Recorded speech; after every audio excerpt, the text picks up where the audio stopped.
In a small, sleepy town that existed at the edge of a vast, ancient forest, lived an old man named Mr. Hargrove. His small cottage, made of weathered stone and draped in ivy, was located far enough from the heart of the town that people rarely ventured near it. The cottage itself was unremarkable, a modest structure with a thatched roof, a worn path leading to its door, and a small garden out front. But despite its quaint appearance, the cottage seemed to carry a sense of dread. There was a heaviness in the air around it, something that made people glance over their shoulders as they passed by, even in daylight. Mr. Hargrove himself was a mystery. He lived alone, never having married or had children. He was an inventor, or so the town believed. They would often see him heading into town with strange, metallic objects in his hands, machines they assumed, though no one ever really knew what they were for. His clothes were always neat, pressed, and his manner was quiet. He rarely spoke to anyone unless he had to, and when he did, his voice was soft, almost a whisper. The townsfolk avoided him. He was polite enough, but there was something unsettling about his presence. His pale blue eyes seemed to look right through you, as if he could see more than what was there, something dark and hidden. Parents warned their children to stay away from his cottage, and the children, of course, dared each other to go near it, to knock on the door and see if the old man would answer. Few were brave enough to try, and those who did ran away before they could summon the courage to knock. Mr. Hargrove had always been an oddity in the town, but things took a darker turn when he began spending more time in the forest. The forest had always been a source of mystery and fear. It was vast, with trees so old and tall that their tops seemed to disappear into the sky. The deeper parts of the forest were dense, tangled, and dark, filled with strange sounds at night. People said it was haunted, that spirits roamed the woods, protecting something ancient and powerful. Stories of travelers entering the woods and never returning were common, though few could say for certain if they were true. The forest was a place of whispers. The wind would rustle the leaves in a way that made it seem as though the trees themselves were speaking. Sometimes, if you listened closely, you could almost make out words, though what they said was never clear. The older folk in the town would tell tales of dark rituals performed deep in the woods, of witches and spirits, of curses that were never lifted. Children, wide-eyed with fear and excitement, would huddle together, listening to these stories by the fire, vowing never to go near the forest alone. But Mr. Hargrove, it seemed, was not afraid. He would vanish into the woods for hours, sometimes days, returning with strange items, old books, rusted trinkets, and once, a small, ornate key. The key was unlike anything the townsfolk had ever seen. It was made of a dark, almost black metal, covered in intricate carvings that shimmered when the light hit them just right. Mr. Hargrove seemed particularly fascinated by the key. He carried it with him everywhere, never letting it out of his sight. And then, something changed. The townspeople began to notice odd occurrences. The air around the forest grew colder, even during the height of summer. Animals once abundant in the area started disappearing. Birds no longer sang in the mornings, and the usual sounds of the forest, the rustling of leaves, the chirping of insects, became eerily silent. People whispered about seeing shadows moving at the edge of the trees, strange figures that vanished as soon as they were spotted. Mr. Hargrove's behavior became even more erratic. He stopped going into town altogether, staying holed up in his cottage for days on end. Faint noises, mechanical clanking, and strange humming could be heard coming from inside, though no one dared to investigate. The once tidy garden became overgrown, weeds overtaking the flowers, and the path leading to the door fell into disrepair. Then, one particularly cold autumn evening, a group of curious children decided to approach the cottage. They had heard the rumors, the whispers of what Mr. Hargrove was up to, and dared each other to go see for themselves. As they crept toward the house, they noticed an eerie green light flickering through the cracks of the shutters. The door to the workshop was slightly ajar, the same humming sound they had heard from the road now louder, more menacing. They peeked inside.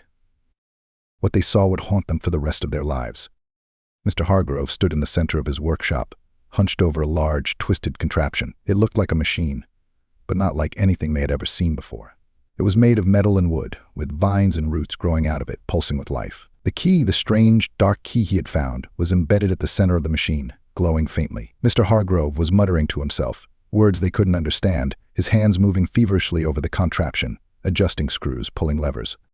Suddenly, the machine let out a low, guttural sound, like a growl. The children gasped and stumbled back, their movements alerting Mr. Hargrove to their presence. He turned toward them, and for a brief moment they saw his face. His eyes, once pale blue, were now glowing with the same sickly green light as the key. His skin looked drawn, tight against his bones, and his mouth twisted into a smile that was anything but friendly. "Curious, aren't you?" His voice was low, a rasp. "Curiosity can be dangerous, you know." The children didn't wait for him to say anything more. They ran faster than they had ever run before, not stopping until they reached the safety of their homes. They tried to tell their parents what they had seen, but the words wouldn't come. They could only describe flashes, the light, the machine, Mr. Hargrove's eyes. The next morning, the townspeople awoke to find the forest had changed. The trees seemed to have moved, their trunks twisted and bent, as if they had come alive during the night. The air was thick with fog, and the once familiar paths leading into the woods had vanished, replaced by new, darker trails that seemed to lead deeper into the unknown. People spoke of strange figures seen wandering near the edge of the forest, figures that didn't seem entirely human. A sense of dread hung over the town, and the whispers of the forest grew louder. The wind seemed to carry voices now, calling out names, luring people toward the trees. A few brave or foolish souls ventured into the woods to investigate, but they never returned. Their disappearances were blamed on the forest, on the spirits that were said to inhabit it. But those who had seen Mr. Hargrove's transformation knew the truth. Something darker was at play. The key, the machine, it had awakened something ancient and malevolent. The town fell into a state of paranoia. The once vibrant community became quiet, almost deserted. Shops closed early, families locked their doors at night, and no one, not even the bravest, ventured near the forest. The air was thick with an oppressive energy, and even the animals seemed to sense the danger, disappearing into the depths of the woods, never to be seen again. Weeks passed, and the town's isolation grew. No travelers came through anymore, and those who lived on the outskirts began moving away, leaving behind only the bravest or the most stubborn of the townsfolk. Mr. Hargrove was never seen again outside his cottage, and no one dared go near him to find out what he was doing. But the machine still hummed, its low, sinister noise echoing through the now desolate streets at night, and the forest, the ever-watching forest, seemed to creep closer to the town with each passing day, its ancient trees looming over the cottages like silent sentinels. As the days turned into weeks, the town grew increasingly isolated, haunted by its own fears and the unseen terror lurking in the forest. Whispers among the few remaining townsfolk spread like wildfire, tales of Mr. Hargrove's unnatural creation taking root in the minds of those too terrified to venture out after dark. Children, who once dared each other to approach the cottage, now spoke in hushed tones, warning one another about the old man who had turned into a monster.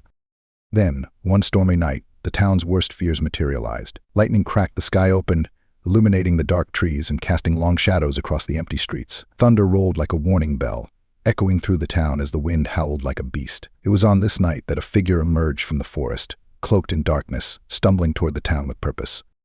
The figure was a young woman named Clara, one of the last to attempt a journey into the woods. She had been missing for weeks, presumed lost.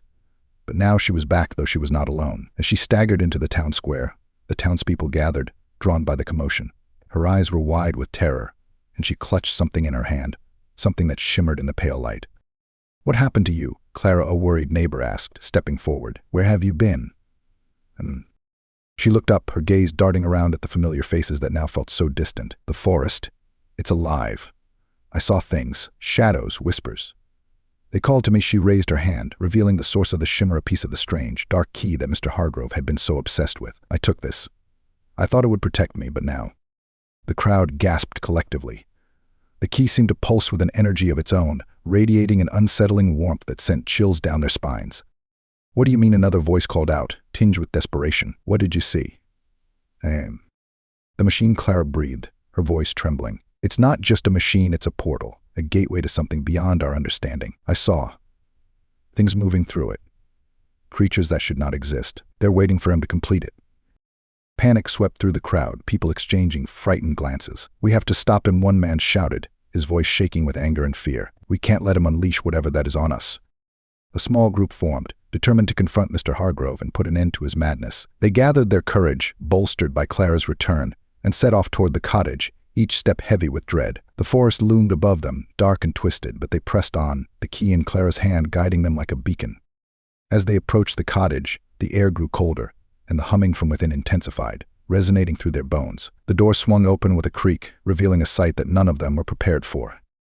Inside, Mr. Hargrove stood before the machine, a twisted smile etched across his gaunt face. The contraption glowed with an otherworldly light, and dark tendrils snaked out from it, reaching toward the ceiling as if trying to escape. The key, embedded in the heart of the machine, pulsed with energy, thrumming with a life of its own. "Welcome," Mr. Hargrove said, his voice eerily calm. "You've come just in time." "Stop this," Clara shouted, stepping forward, holding the fragment of the key as if it were a weapon. "You don't understand what you're doing." But Mr. Hargrove only laughed, a hollow sound that echoed off the walls. "Oh, but I do. I've opened the door to a realm of knowledge, to powers beyond your comprehension, and soon I will be their master." With that, he flipped a switch on the machine, and the air crackled with energy. The shadows in the room began to dance, swirling around them like a dark mist, and the whispering voices grew louder, echoing Clara's fears.